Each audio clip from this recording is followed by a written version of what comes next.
representing Prestige Worldwide, and today we're going to be looking at the financial impact of using an e-reader such as a Kindle or a Nook compared to a softcover book.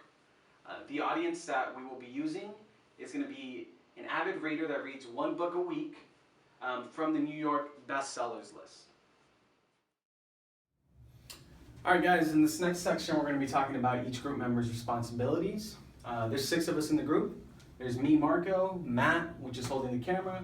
We have Blake, David, Peter, and Aurora. I'm in charge of doing the video. I'm also in charge of doing the executive summary, so I'll be wrapping up the whole report into like 2 paragraphs. Matt's going to be doing the research, so he'll be spending some time in the library on his laptop just looking up information. He's also going to be doing the graphs and the cash flow diagram. Blake is going to be doing all the writing. He's also doing the Excel. He's going to keep track of all the information on Excel. David's also going to be doing research, just like Matt. He's also in charge of innovation, so he's going to be the one coming up with new ideas and just bringing new stuff to the table. Peter's going to be doing testing. He's also going to be doing site visits, so we're buying our softcover books from Barnes & Noble, so he'll be actually driving to Barnes & Noble, checking out the prices, seeing how much gas he wastes, and other stuff like that. Aurora's going to be doing the outline of the report, so she's pretty important. She's also going to be doing the example equations. Alright guys, now we're going to move on to our initial key findings. The first topic we're going to talk about is the initial cost of an e-reader. When you buy a softcover book, that's all you're buying, the book. However, when you use an e-reader, you need to buy the e-reader. A Kindle, the cheapest version is about 80 bucks. For the Nook, it's about 130. However, we decided to include the Nook because we found that there were some books that were actually a lot cheaper on the Nook than on the Kindle. The next topic is hardcover books. We decided not to include hardcover books because when we're thinking about our consumer, hardcover books are usually more expensive, so we just decided to go with the cheaper one, which is softcover.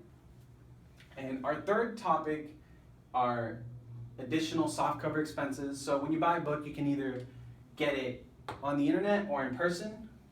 For our study, we decided to just go in person. So our consumer lives 5 miles from Barnes & Noble, and that's how you'll be getting his books. While doing this report, we might come across a couple potential obstacles. The first one we wanted to talk about was if the book isn't sold on an e-reader version.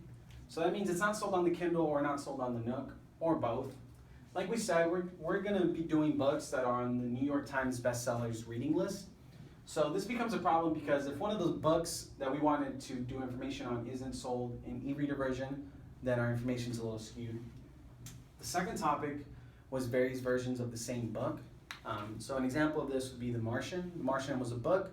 It became a movie, a very popular movie, and then they republished the book with a different cover. So we're having a little problems determining what version of the book to use. The third topic will be if the softcover or paperback version of the book is not available. We came across a couple instances where there was an e-reader version and a hardcover version, but no paperback version. Alright guys, that concludes our progress report for the first technical report. If you guys have any questions or concerns, you can tweet me at ASUMAPINED1.